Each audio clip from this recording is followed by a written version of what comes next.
하시고 마지막 절은 함께 읽겠습니다. 41절입니다. 블레셋 사람이 방패든 사람을 앞세우고 다윗에게로 점점 가까이 나아가니라. 그 블레셋 사람이 둘러보다가 다윗을 보고 업신여기니 이는 그가 젊고 붉고 용모가 아름다움이라.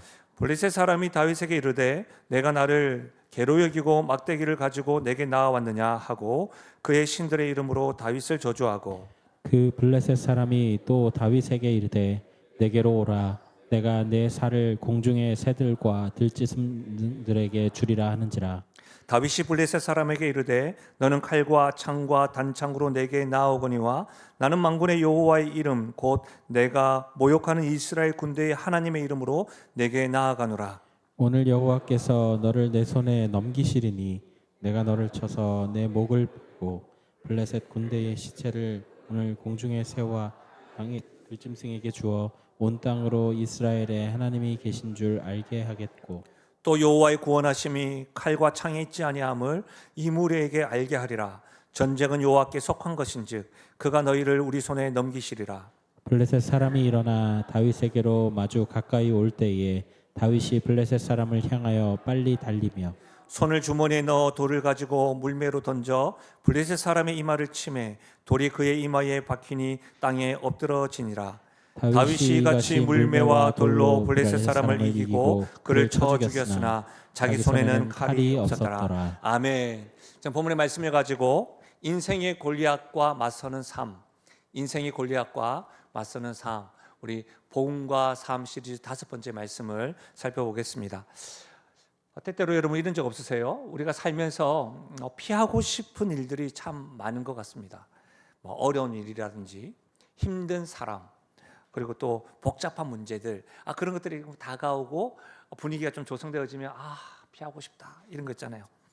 예를 들면 우리가 지금 예배를 드리고 있지만 우리 일상의 대부분의 시간을 보내고 있는 그 직장 생활을 하는데 상사와의 갈등이 있다고 생각해 보면 그것만큼 힘든 게 없을 것 같습니다. 우리 젊은 부부들 계신데 시어머니와 예를 들면 자녀의 양육과의 문제로 해서 갈등을 겪는다. 힘든 것 같아요. 그렇지 않습니까? 그리고 매달 한 번씩 쪼여오는 카드 결제 문자. 이번 달에 이걸 어떻게 메꾸지? 피하고 싶다. 저만 그런가요? 그런 생각을 하지 않습니까?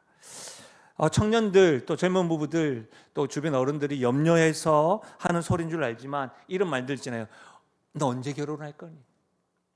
언제 취업할 건데? 우리는 언제쯤 손자와 손녀 우리 품에 줄 건데?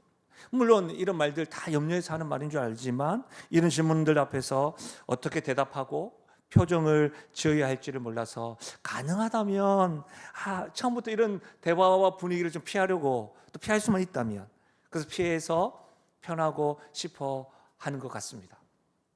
솔직히 말씀드리면 저도 좀 그러합니다. 저도 사실은 갈등 같은 것을 그렇게 썩 즐겨 하지 않습니다. 그래서 목회자인 저 역시도 가능하다면 어려운 문제가 오면 주여 하면서도 좀 피하고 싶은 이유가 있습니다. 그래서 그런 걸까요? 대부분의 많은 사람들은 갈등이 있으면 피하고 어려운 대화를 미루고 불편한 상황이 다가오면 회피하려는 것 같습니다. 근데 여러분 그거 아세요? 이것은요 부끄러운 일이 아닙니다. 연약한 우리가, 연약한 인간에게 자연스러운 반응입니다. 그런데 말이죠, 어려운 일이 오면 피하고 싶은 것이 자연스러운 반응이긴 한데 참으로 우리 인생에는 피할 수 없는 순간들이 있습니다. 반드시 맞서야 되는 상황들이 있다는 것이죠. 그러면 그때는 우리는 어떻게 해야 할까요? 오늘 본문은 다윗과 골리앗의 이야기입니다.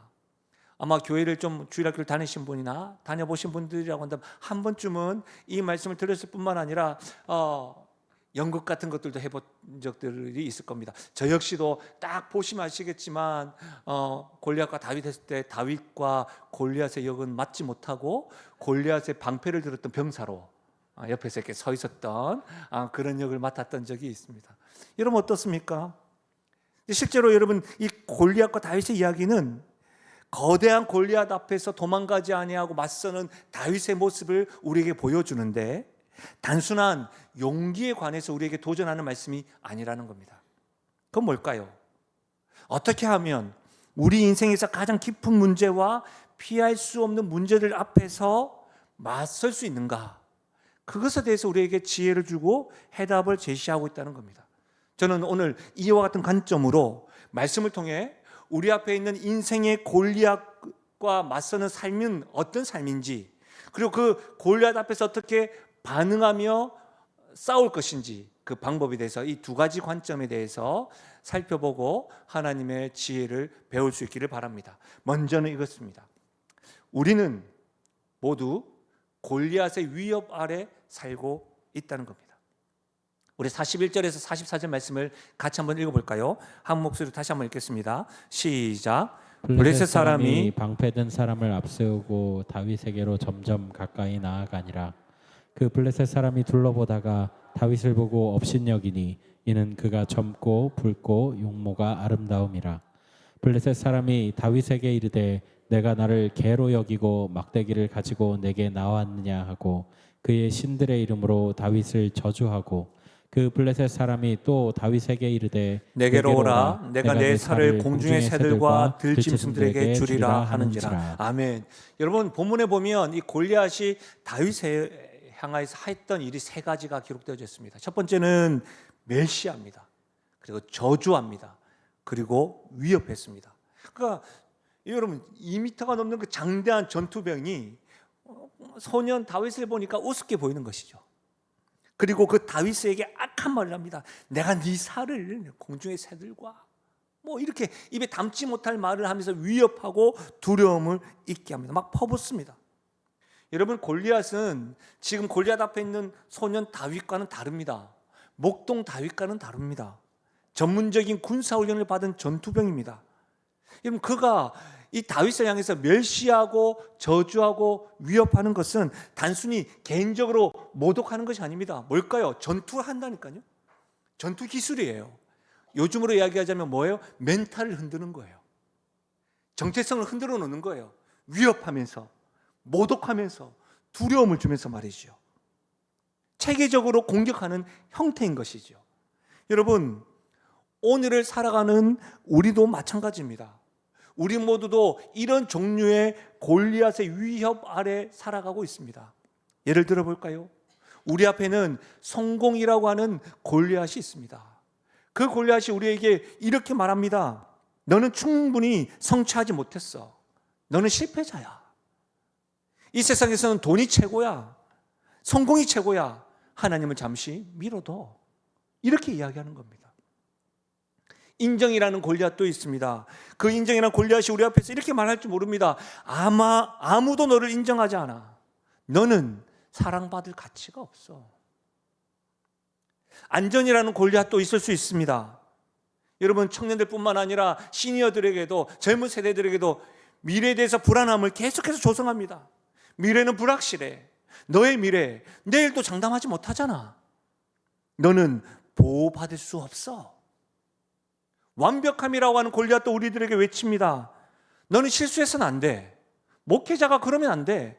직분자가 그러면 안 되지. 아버지와 어머니로서 너는 그런 태도를 취하면 안 돼. 자녀들에게 어떻게 그런 모습을 보일 수가 있어. 이런 식으로 말이죠. 너는 완벽해야 돼. 두려움이라고 하는 골리앗도 있을 수가 있겠죠. 약해 빠져가지고 너는 할 수 없어. 포기하란 말이야. 어떻습니까, 여러분? 혹 여러분 앞에서는 또 절망이란 골리앗은 없으세요? 너의 인생은 이제 끝이야. 너의 삶 가운데, 너의 가정 가운데 희망이라는 걸 찾아볼 수가 있겠어? 체념해. 죄책감이라는 골리앗도 있습니다. 넌 더러워. 하나님과 나는 알잖아. 다른 사람에게는 숨길 수 있지만 너는 더러워. 너는 용서받을 수 없어. 어떠세요?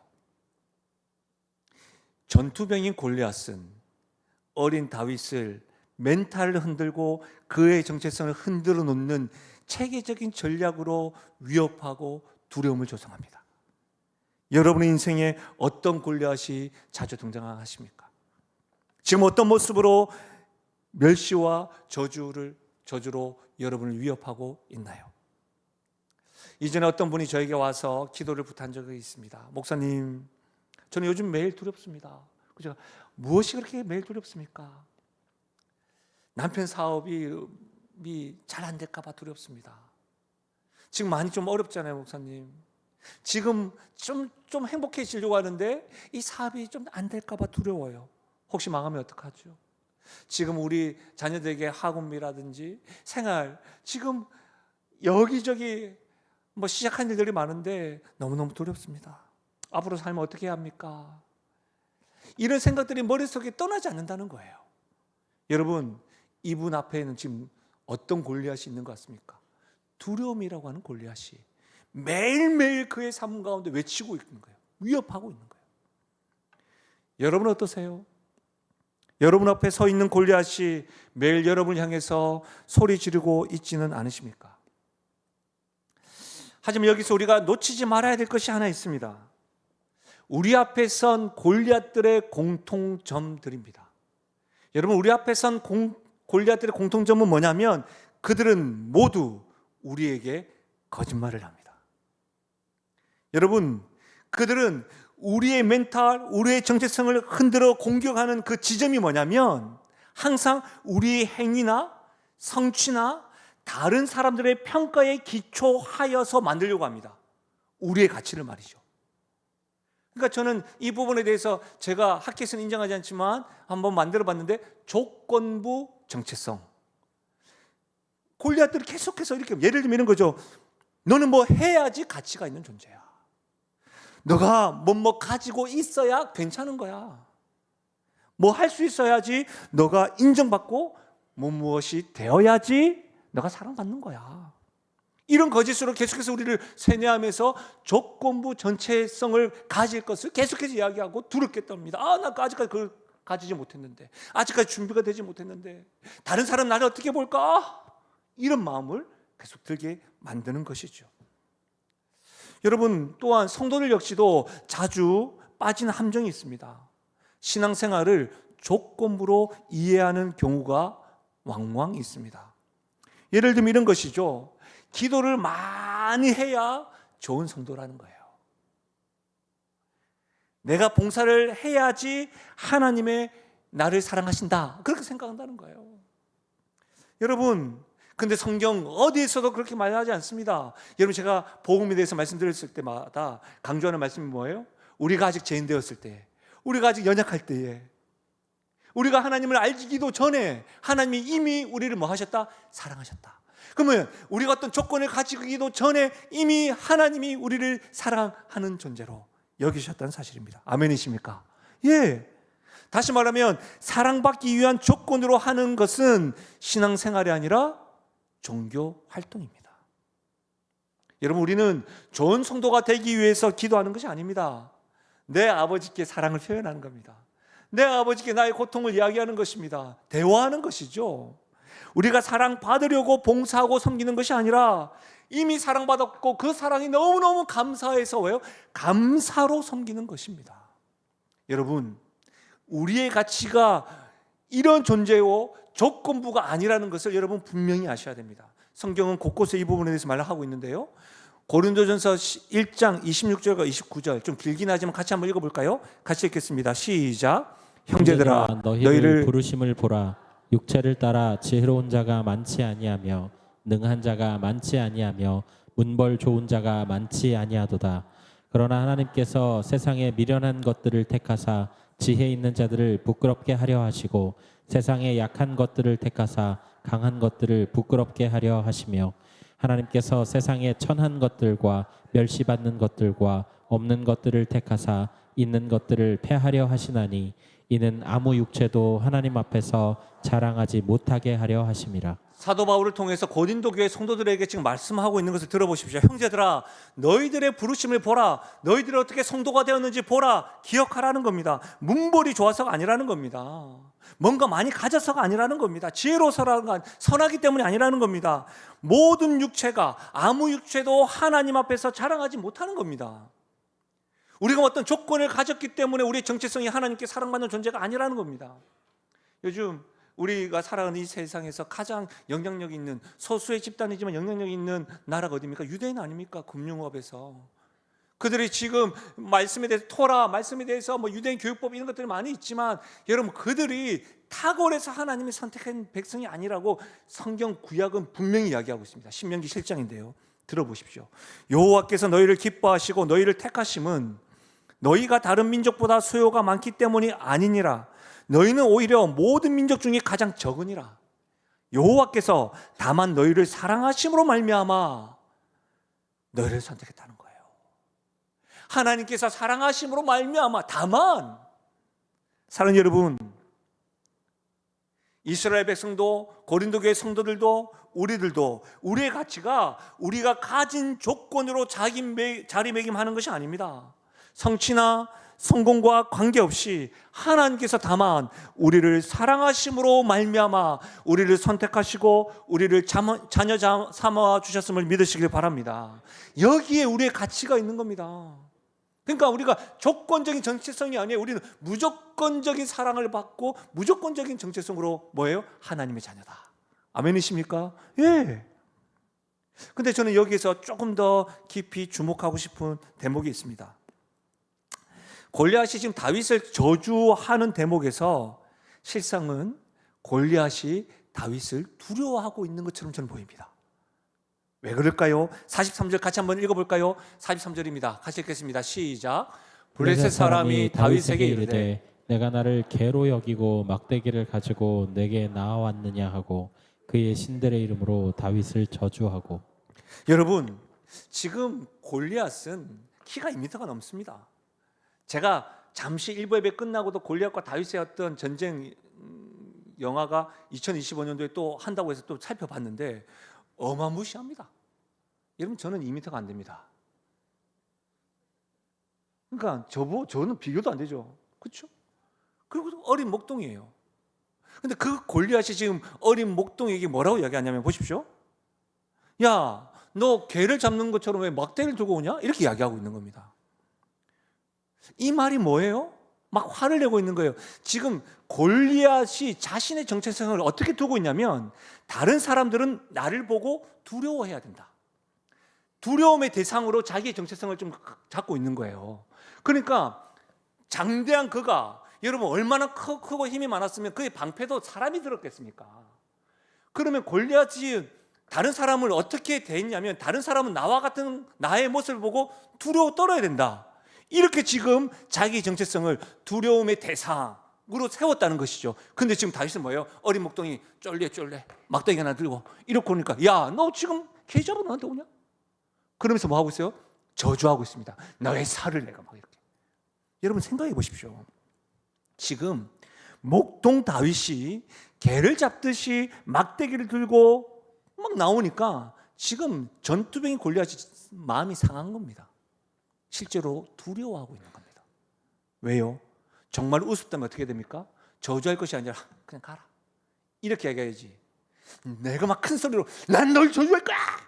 여러분, 강아지를 한번 키워보시면 강아지 한번 막 짖을 때가 있습니다. 짖으면서 막 짖는데 꼬리를 가만히 보시면 꼬리가 내려가 있어요. 무서워서 그런가? 무서워가지고 소리 막 빽빽댑니다. 여러분, 사람들도 그런 분들이 있습니다. 참 순한데 갑자기 뭐 하면 내가 뭐 했다고 막 이런 분들이 있어요. 그런 분들 뭐예요? 물론 성격에 미숙함도 있으시지만 뭐예요? 겁이 나가지고 그런 분들이 있다니까요. 소리만 빡 지르고 뒤에 가서 내가 잘못했다 이렇게 하는 분이 있다니까요. 지금 골리앗이 지금 그 꼴 아닙니까? 정말 우습게 봤다면 뭐예요? 저주할 필요 없이 아이는 가라 이렇게 해야지. 야, 니 막대기 가져가고 내가 너 저주할 거야? 지금 이렇게 이야기하고 있는 거예요. 이 보이십니까? 이 부분이? 사랑하는 여러분, 우리들을 향한 골리앗도 마찬가지라는 겁니다. 그들은 우리를 향해서 저주하고 위협합니다. 왜요? 우리의 멘탈을 흔들기 위해서, 우리를 두렵게 하기 위해서입니다. 근데 실제로 우리가 너무 두려워서 막 저주하는 겁니다. 왜요? 우리 안에 하나님의 능력이 있기 때문입니다. 우리 안에 성령의 영이 있으니 사람이 막 두려운 겁니다. 이것들은 멘탈 흔들어 놔야 되는데 가만히 둬도 멘탈 흔들리고 정체성이 막 무너진 사람들은 위협도 안 합니다. 그렇다면 우리는 이런 질문이 생기죠. 거대한 골리앗이 하나님의 자녀인 우리를 보고 두려워하는 우리 안에 있는 하나님의 능력은 뭘까? 그렇죠? 그것이 두 번째 대지입니다. 하나님은 우리에게 강력한 무기를 제공하십니다. 여러분, 골리앗 앞에서의 이 다윗의 반응을 보십시오. 45절인데요. 같이 한번 읽어볼까요? 45절입니다. 시작. 다윗이 블레셋 사람에게 이르되 너는 칼과 창과 단창으로 내게 나오거니와 나는 만군의 여호와의 이름 곧 내가 모욕하는 이스라엘의 군대의 하나님의 이름으로 내게 나아가노라. 아멘. 여러분, 하나님께서 다윗에게 제공한 강력한 무기는 하나님의 이름입니다. 여러분, 이것은 우리에게도 그러합니다. 우리가 하나님의 이름에 대해서 시리즈로 10번의 말씀을 배웠지 않습니까? 하나님의 이름은 뭐예요? 하나님의 능력입니다. 하나님의 권능입니다. 하나님의 이름에는 우리를 향한 하나님의 사랑이 담겨져 있습니다. 근데 여러분, 여기에서 완전히 다른 두 가지 무기가 대조되고 있습니다. 칼과 단창과 창이요, 만군의 여호와 이름입니다. 어떤 무기를 선택하고 어떤 무기를 의지하느냐에 따라 그 결과는 완전히 달라집니다. 골리앗은 칼과 창과 단창으로 나와왔습니다. 이게 뭘까요? 인간의 힘과 기술과 자원을 의미합니다. 골리앗이 가지고 있는 무기입니다. 보이는 무기입니다. 자신이 가진 것에 의지하면서 나온 겁니다. 자신이 가진 것. 다윗이 의지한 것은 뭐지요? 만군의 여호와의 이름, 하나님의 이름입니다.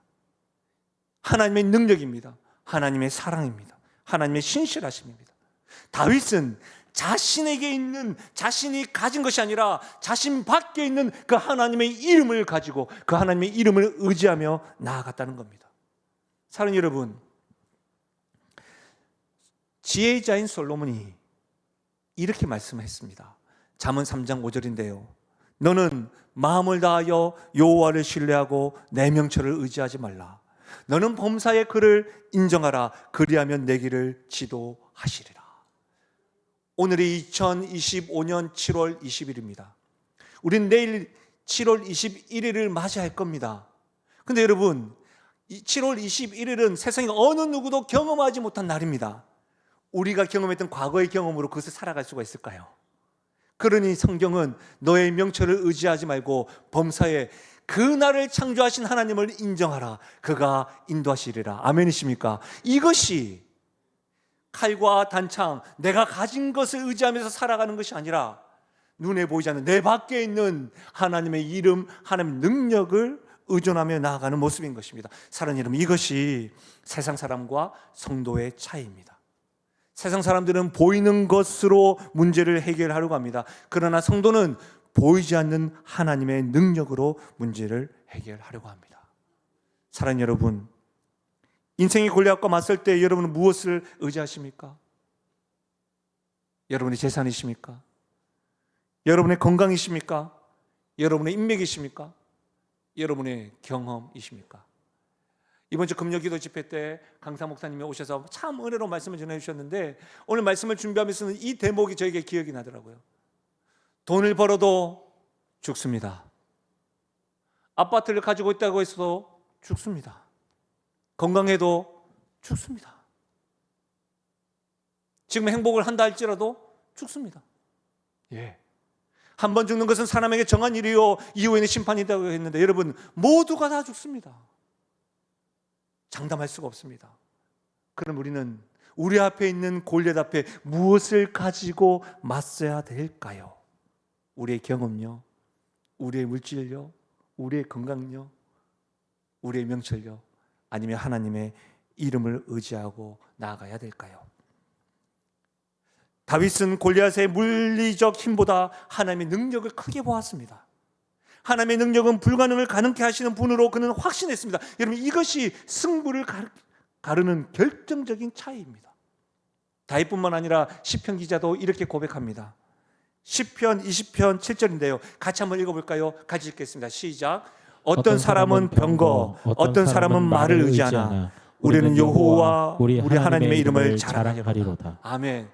저는 이 시편 기자의 고백이 사랑하는 우리 성도들의 고백되길 바랍니다. 어떤 사람은 병거, 어떤 사람은 말을 의지하나, 어떤 사람은 재산을 의지하고, 어떤 사람 내가 가지고 있는 자산을 의지하고, 건강을 의지하고, 경험을 의지하나, 우리는 여호와 하나님의 이름을 의지하리로다. 여러분, 근데 다윗이 하나님의 이름을 의지한다고 했을 때 그 하나님의 이름을 좀 더 구체적으로 불렀습니다. 만군의 여호와 이름.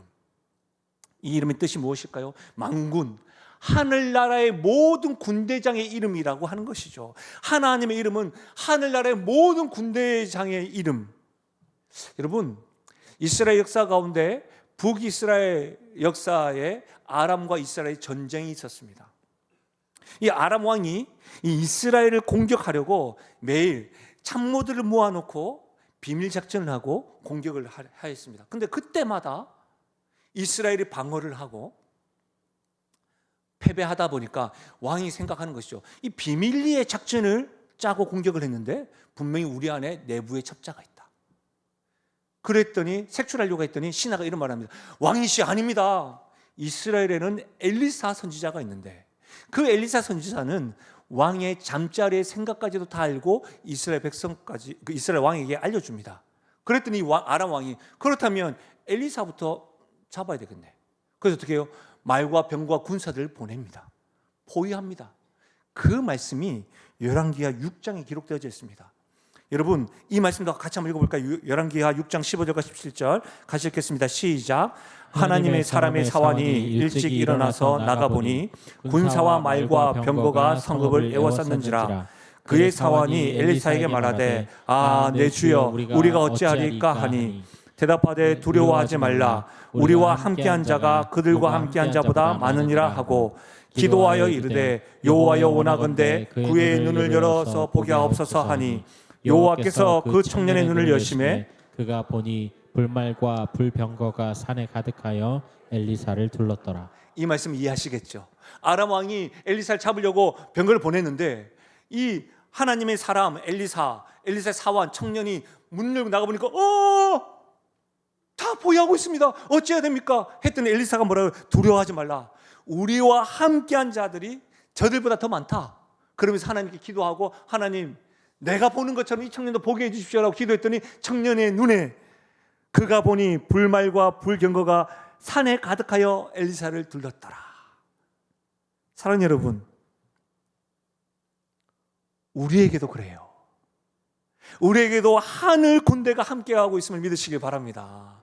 하나님께서 하나님을 믿는 성도들에게는 하나님의 이름, 하나님의 능력을 가장 강력한 무기를 주셨는데 엘리사에게 그러했던 것처럼 우리 주변에 하늘 군대가 있어요. 두려움이 아무리 커도 골리앗이 아무리 크고 강해도 하나님 앞에서는 개미만도 못하다는 거예요. 제가 결혼 초기 때의 일입니다. 저희 자녀들이 이제는 23살, 21살이 되었는데 벌써 그렇게 되었습니다. 근데 이 자녀들이 어렸을 때 너무 자주 아파서 병원이 놀이터였습니다. 특히 첫째 아이는 심장에 문제가 있었습니다. 병원에서 수술을 해야 한다더라고요. 한 번 수술하는데 당시에 5천만 원이 든다고 했고 심장이 성장 커가니까 아이가 심장 수술을 한 번으로 끝나지 않고 커가면서 계속해서 수술을 해야 된다고 이야기를 했습니다. 그 말을 들었을 때 지금도 생각하면 얼마나 좌절하고 힘들었는지 모릅니다. 근데 제가 신학대학원 공부를 1년 남았던 거거든요. 그러니까 이제 몇 개월만 있으면 끝나는데 경제적으로 넉넉하지도 않고 저희 집안에 유력한 사람도 없고 분명히 하나님께서 불러주셔서 제가 목회자의 길을 걷고 이제 조금만 하면 공부가 다 끝나는데 왜 이런 일이 우리 가정에 있는지 정말 힘들었습니다. 월요일 날 기숙사에 들어가기 때문에 기숙사 공부를 하고 금요일 날 나와서 다시 또 사역을 하고 가는데 제가 새벽 기도 때 또 저녁마다 아무도 없는 강당에 가서 기도를 했습니다. 공부도 안 되고 기도 잘 안 되더라고요. 근데 그 금요일 아침에 하나님께서 저에게 너무나도 선명하고 분명하게 말씀하셨습니다. 사실 그거 아세요? 제가 듣고 싶었던 하나님의 음성은 뭔지 아세요? 상호야, 네 딸 치료된다. 이런 음성을 듣고 싶었어요. 때로는 상호야 하면서 장로님들의 얼굴이 보이고 유력한 권사님들과 좀 있는 분들이 딱 보이면서 건물을 탁 읊어주면서 여기 있다 뭐 이런 거 있잖아요. 금도끼 여기 있다 이런 것들 사실 제가 보고 듣고 싶었다고요. 근데 그런 음성은 보이지 않았어요. 그런 음성은 들리지도 않았어요. 그때 저에게 들렸던 너무나도 선명한 음성은 뭔지 아세요? 상호야, 내가 너를 사랑한다. 내가 너를 얼마나 사랑하는 줄 아느냐? 내가 너를 사랑하는 만큼 난 너와 함께한다. 이 음성이었어요. 지금 당장 제 앞에 있는 이 아이가 치료가 되고 뭐 치료비, 제 앞길 어떻게 거기에 대한 길들이 아니고 그냥 하나님이 내가 널 사랑한다. 내가 널 얼마나 사랑하는 줄 아니? 내가 널 사랑하는 만큼 나와 함께한다. 그래서 여러분 제가 설교할 때마다 로마서 8장 31을 암송하고 제 레마의 말씀으로 외치는 거예요. 근데 놀랍게도 뭔지 아세요? 당장 문제가 해결되지 않았음에도 불구하고 그 순간 제 안에 가졌던 두려움이 떨쳐졌어요. 그래서 그날 아침에 제가 제 아내에게 전화를 하면서 혹여라도 정말 수술해야 된다고 한다면 내가 잠깐 사역을 내려놔도 된다고. 그런 담대함이. 하나님이 주셨으니 하나님 책임져 주시겠지. 그리고 제가 부산 내려갔다. 그 이후에 어떤 결과를 이야기해서 제가 말씀드리고 싶은 건 뭐냐면 우리 앞에 있는 여러 가지 골리앗 가운데 하나님은 뭐예요? 우리의 강력한 무기를 주시는데 하나님의 이름을 주시는 거예요. 하나님의 사랑을 주시는 거예요. 그 사랑만큼 나와 함께 하신다고 그 말씀을 주시는 거예요. 저뿐이겠습니까? 여러분에게도 하나님은 내가 너희를 사랑한다. 내가 너를 얼마나 사랑하는 줄 아니? 내가 아들도 너희를 위해서 아끼지 않았어. 그만큼 내가 너와 함께 하는 거야. 이 음성이 들리시고 경험되시기를 주의 이름 부탁드립니다. 이 음성이 있는 분, 이 음성을 경험하신 분은 이렇게 고백할 수 있지 않을까요? 로마서 8장 37절입니다. 같이요. 시작. 그러나 이 모든 일에 우리를 사랑하시는 이로 말미암아 우리가 넉넉히 이기느니라. 할렐루야. 그렇죠. 사랑하는 여러분, 하나님께서 우리에게 강력한 무기를 주셨습니다. 그것은 하나님의 이름입니다. 하나님의 능력입니다. 하나님이 우리를 사랑하신다고 하는 음성이십니다. 그래서 우리는 이길 수가 있는 것입니다. 그래서 여러분 다윗의 고백을 들어보십시오. 46절과 47절인데요. 오늘 여호와께서 너를 내 손에 넘기시리니 내가 너를 쳐서 내 목을 베고 블레셋 군대의 시체를 오늘 공중의 새와 땅의 들짐승에게 주어 온 땅으로 이스라엘의 하나님이 계신 줄 알게 하겠고 또 여호와의 구원하심이 칼과 창에 있지 아니함을 이 무리에게 알게 하리라. 전쟁은 여호와께 속한 것인즉 그가 너희를 우리 손에 넘기시리라. 여러분 지금 다윗이 허풍하고 있는 겁니까? 아닙니다. 믿음의 고백입니다. 지금 다윗은 골리앗 앞에 있어서 지금 싸움도 하기 전에 뭐라고 하고 있습니까? 승리했다. 오늘 하나님이 너를 나에게 주실 것이다. 여러분 이것이 믿음입니다. 벌써 일어나지도 않았는데 승리를 확신하고 있는 겁니다. 근데 여기서 여러분 믿음에 대해서 오해하시면 안 됩니다. 단순히 긍정적인 생각이 아닙니다. 추상적인 희망사항이 아닙니다. 될 겁니다. 믿으세요. 뭐 그런 게 아닙니다. 믿습니다. 믿습니다. 이런 게 아니라는 거예요. 구체적인 경험에 의해서 기초하고 있는 다윗의 고백입니다. 우리가 읽지 않았지만 우리 36절과 37절 같이 한번 읽어볼까요? 17장 36절 37절 같이 읽겠습니다. 시작. 주의 종이 사자와 곰도 쳤은즉 살아계시는 하나님의 군대를 모욕한 이 할례받지 않은 블레셋 사람 이리이까 그가 그 짐승의 하나와 같이 되리이다. 다윗이 여호와께서 나를 사자의 발톱과 곰의 발톱에서 건져내셨은즉 나를 이 블레셋 사람의 손에서도 건져내시리이다. 사울이 다윗에게 이르되 가라 여호와께서 너와 함께 계시기를 원하노라. 다윗의 고백은 허풍이 아닙니다. 그냥 긍정적으로 될 겁니다도 아닙니다.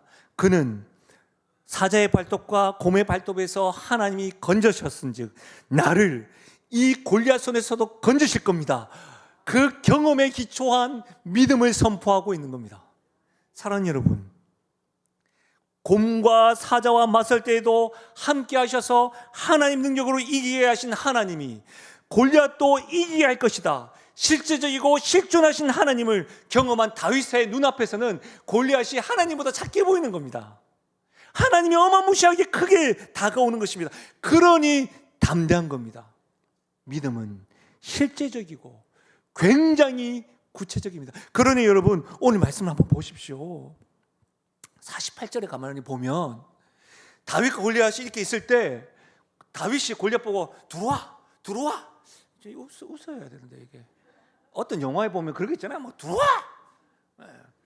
저는 여러분을 볼 때마다 제가 타락한 목사인 것 같습니다. 저만 영화를 보고 신세계라는 영화를 보면 이렇게 엘리베이터에 있을 때 막 들어와 뭐 이런 게 좀 있어요. 지금 다윗이 골리앗 보고 들어오면 내가 딱 카운터 내린다 막 이게 아니고 48절에 보면 달려갑니다. 이 담대함을 어떻게 이해할 수가 있겠습니까? 골리앗 앞에 나아가 맞이하고 있는데 단순한 용기가 아니라 하나님에 대한 확신에서 나오는 담대함입니다.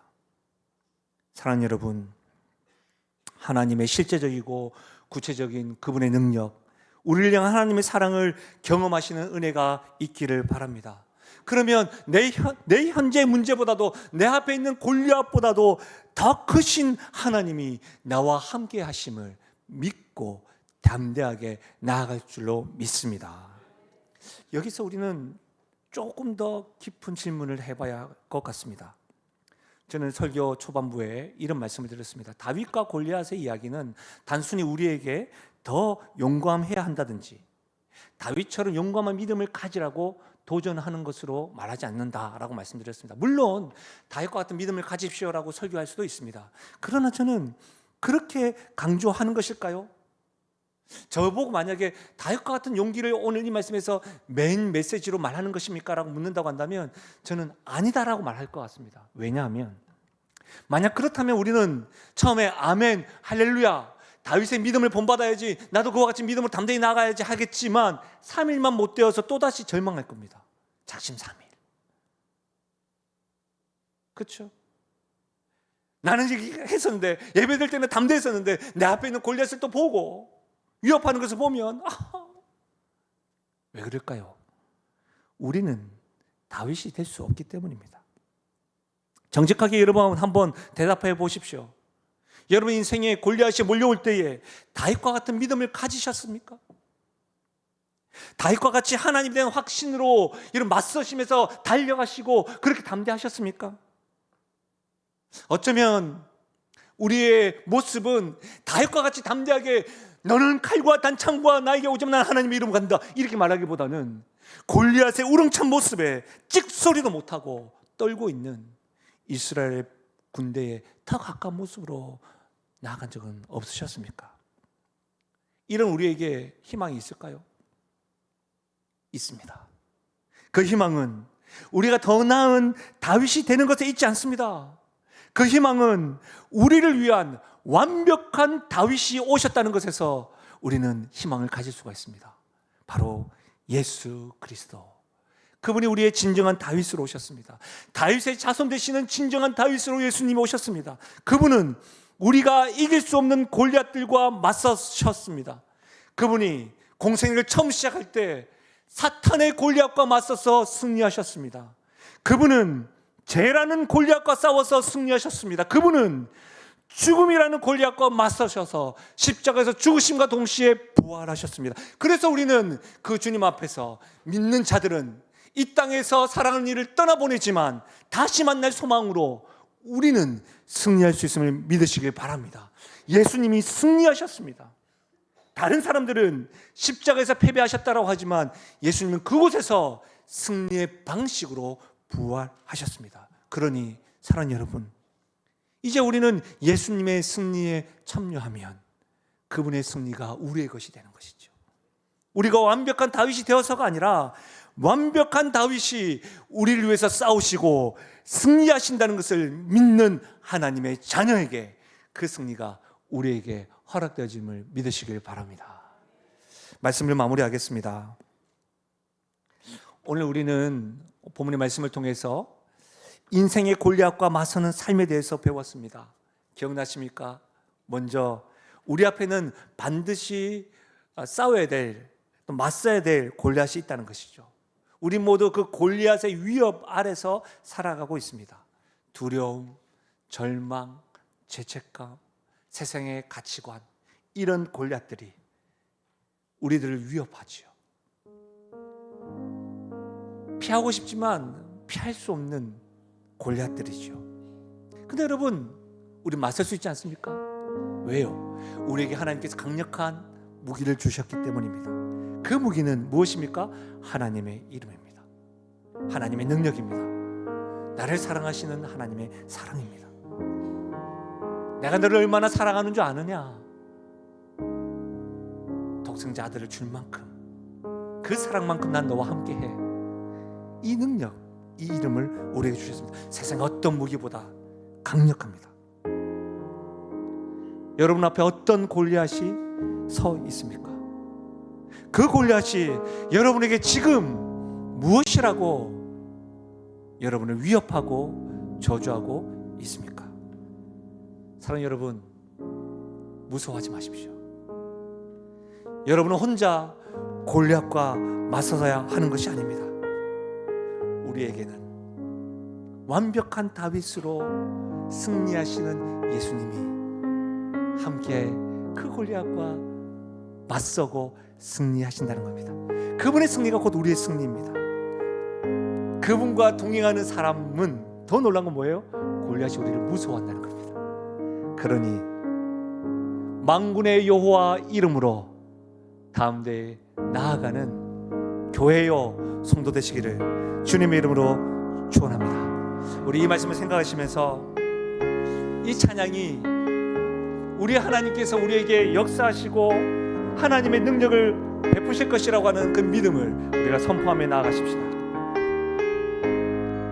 우리 주는 위대하고 우리 주는 위대하며 능력이 많으시도다.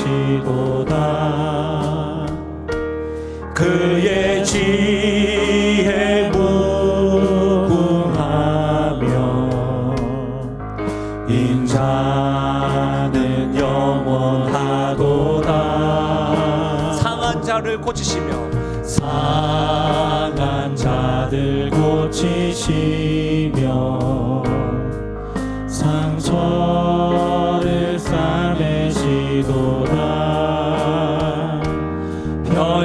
별들의 수를 세시며 이름을 붙이셨도다. 그가 구름으로 하늘을 덮으시며 땅을 위하여 빛 준비하시니 예루살렘아 예루살렘아 여호와를 찬송할지어다. 내 하나님을 감사함으로 그 앞에 나가며 주 임재 앞에 경배. 예배드리고 난 이후에 우리는 피하고 싶지만 맞서야 될 인생의 골리앗들을 경험하게 될 것입니다. 그때 여러분은 그 골리앗들을 위협하고 저주할 때에 여러분이 가진 것으로 맞서시겠습니까? 아니면 하나님께서 우리에게 주신 강력한 무기 하나님의 이름, 하나님의 능력, 하나님의 사랑으로 맞서시겠습니까? 하나님의 이름으로 맞서는 다윗을 두려워하는 골리앗 앞에 여러분 이렇게 우리도 선포할 수 있지 않겠습니까? 오늘 여호와께서 너를 내 손에 넘기실 것이다. 여호와의 구원하심이 칼과 창에 있지 아니함을 온 무리에게 알릴 것이다. 이런 믿음의 고백이 이 찬양으로 승화되어져서 우리 기도하며 나가십시다. 상징적으로 괜찮으시면 다 함께 일어나셔서 우리 이 찬양을 기도하며 나아갑니다. 우리 주는 위대한 우리 하나님은요 능력이 많으시도다. 능력이 많으시도다. 그분은 지혜로우십니다. 그의 지혜 무궁하며 인자는 영원하도다. 인자하신 하나님께서 우리의 상처를 싸매시고 고쳐주십니다. 고치시며 상처를 싸매시고 우리 하나님이 얼마나 위대하시고 크십니까? 별들의 수를 세시며 이름을 붙이셨도 우리 하나님께서 우리 삶 가운데 역사하실 것은 그가 구름으로 하늘을 덮으시며 땅을 위하여 비 준비하시니 우리 믿음으로 선포하며 나가실까요? 그가 구름으로 하늘을 덮으시며 땅을 우리 마지막으로 선포하며 나가십시다. 그가 구름으로 하늘을 덮으시며 땅을 위하여 비 준비하시니 내 영혼아 선포할지어다. 예루살렘아 여호와를 찬송할지어다. 내 하나님을 감사함으로 주 앞에 나가며 주님께 우리 마지막으로 최고의 목소리로 선포합니다. 예루살렘아 여호와를 찬송할지어다. 내 하나님을 감사함으로 그 앞에 나가며 주 임재 앞에 경배. 사랑하는 여러분, 우리 한번 기도하며 나가십시다. 하나님, 내 앞에 인생의 골리앗 것들이 있습니다. 나에게 주신 하나님의 이름으로 담대히 맞서서 승리하게 하여 주시옵소서. 오늘 여호와께서는 너를 내 손에 넘기시리니 여호와의 구원하심이 칼과 창이 있지 아니함을 온 물에게 알게 하리라. 이와 같은 믿음의 고백을 선포하게 하여 주시옵소서. 담대한 믿음을 더하여 주시고 예수 그리스도께서 내가 너를 사랑한다, 내가 너를 사랑하는 만큼 너와 함께한다라고 하는 그 분명 음성을 경험하며 누리게 해달라고 성령께서 각자에게 주신 기도 제물을 가지고 함께 소리내어 기도하며 나가시겠습니다. 오 하나님 아버지, 참으로 감사함을 드립니다.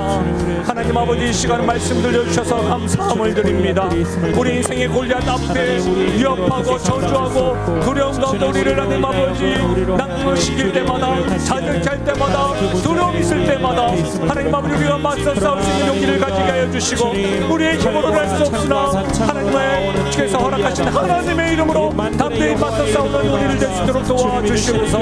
연약한 다윗을 통하여 영광 받으신 하나님, 우리를 통하여 영광 받아주시고 우리 앞에 있는 다윗과 담대히 맞서 싸워 승리함으로 그 주 앞에 하나님과 달려나가는 일들이 일어날 수 있도록 은혜 더하여 주시옵소서. 오 주님 감사합니다. 우리 될 수 있도록 인도하여 주옵소서. 하나님, 다윗의 믿음을 보면서 도전받기도 하지만 때로 우리는 우리 인생의 골리앗들 앞에서 좌절하고 낭망하고 쓰러지고 피투성이가 되고 겁이 나서 벌벌 떨고 내가 가진 것이 뭐 없나, 조건부 정체성으로 멘탈이 나가고 정체성이 흔들 때가 있음을 고백드립니다. 오늘 말씀을 통해서 내가 이미 사랑받은 존재고 얼마나 큰 사랑을 받은 존재인지를 깨닫게 하시고 나의 가치가 내가 어떤 조건이나 준비가 아니라 하나님의 사랑으로 하나님의 이름을 부여받은 자로 가치가 있는 존재임을 알고 내 앞에 있는 인생의 골리앗들 앞에서 쭈그리고 있는 것이 아니라 담대히 나아가는 믿음의 걸음들 되게 하여 주시옵소서.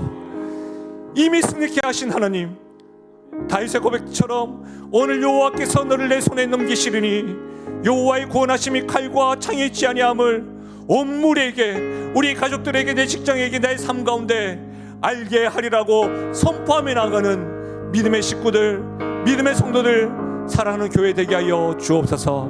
감사 찬양 드리며 예수님의 이름으로 기도하옵나이다. 아멘. 우리 주 앞에 결단하며 찬양하며 나가겠습니다.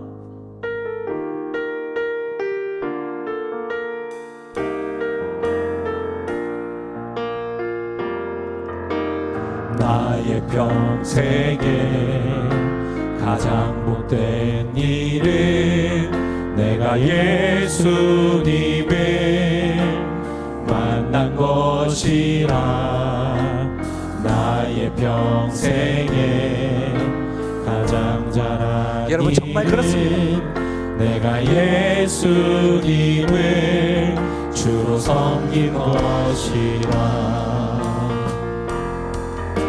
이 세상 살 동안 내가 걷는 때로는 길, 험하여서 넘어질 때도 있죠. 험하여서 넘어질 그때도 주의 강한 손이 나를 붙드시니 나는 예수님만 주로 섬기며 살리.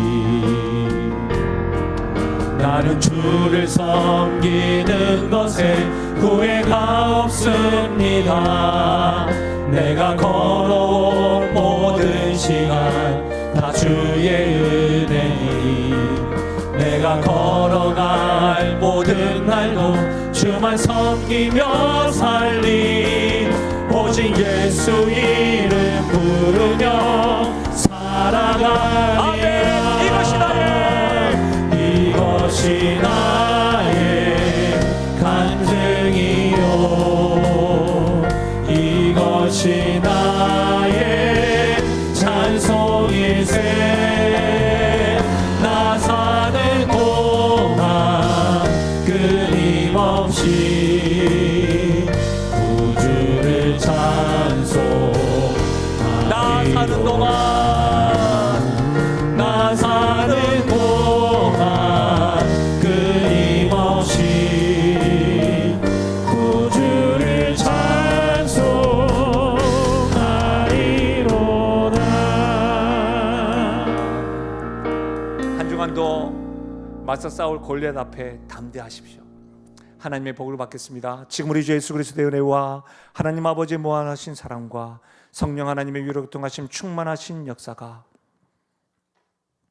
우리가 가진 것 없지만 완전한 다윗 되시는 예수님이 우리와 맞서 싸워 이길 수 없는 죄와 사망과 사탄에게 승리하시고 그 사랑으로 우리와 함께 하신다고 하는 하나님의 이름을 가지고 담대히 우리도 맞서기로 다짐하고 결단하며 나아가는 사랑하는 주의 백성들 머리 위에와 그들의 가정과 생업과 기도 제목 위에, 특별히 사랑하는 다음 세대 머리 위에 지금으로부터 영원토록 함께 하시기를 축원하옵나이다. 아멘.